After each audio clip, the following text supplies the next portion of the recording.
In my previous video, I talked about how an investor can buy a put option as insurance on his 100 shares of stock. If you haven't seen that video, you can click the link in the top right corner of your screen. In this video, I'll talk more about the person on the other end of the trade selling the put. This is called selling a cash secured put. The cash secured put is a very powerful strategy, and it's one of the most popular ways to generate income in the stock market. Remember, instead of buying insurance on 100 shares of stock, we are selling the insurance. So why would someone want to sell a cash secured put? You can make money even if the stock goes down. You're getting paid to acquire 100 shares of long stock at a lower price. And if the stock stays at or above the strike price by expiration, the put option expires worthless and you keep the premium. We're going to look at two different scenarios. But before we go further, let's do a brief overview of the option chain. On the left, you have the call side, and on the right, you have the put side.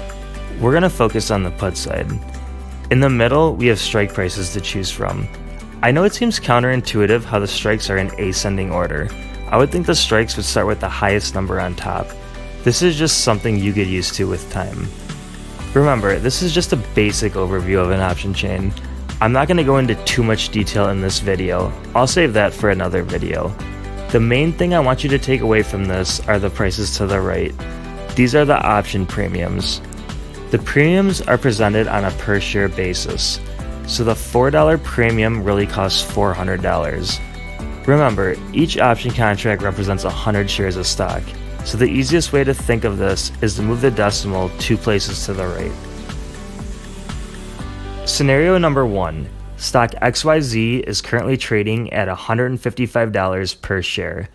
The trader sells a cash secured put at the 150 strike price for $4 per share or $400 in premium with 30 days till expiration. The trader is speculating on the price of stock XYZ over the next 30 days and is thinking it'll stay at or above $150 per share. The trader is not planning on taking the shares, but he will if it's necessary. Remember, the trader can make money if the stock trades up, down, or even sideways. Let's say the stock went to 157 by expiration. The cash secured put expires worthless, and the trader keeps the premium. Scenario number 2, the investor. Stock XYZ is currently trading at $155 per share. Let's say the investor currently owns shares of stock XYZ. He really likes the company and he wants to acquire 100 more shares at a lower price.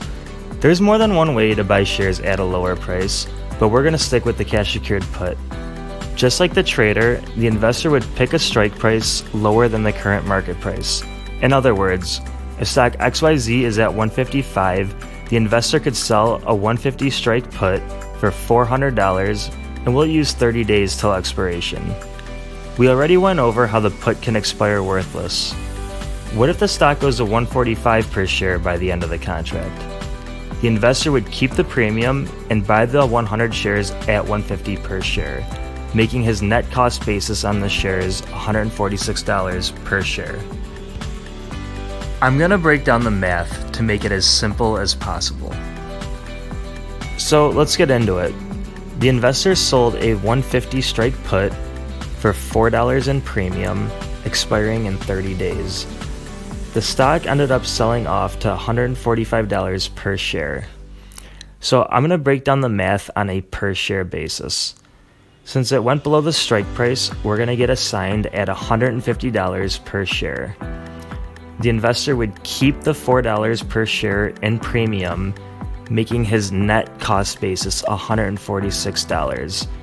Now you would just multiply this by 100 to get the notional value, or move the decimal 2 places to the right. The investor is down $1 per share or $100 for the 100 shares. You can't predict how far a stock will sell off. The investor got what he wanted.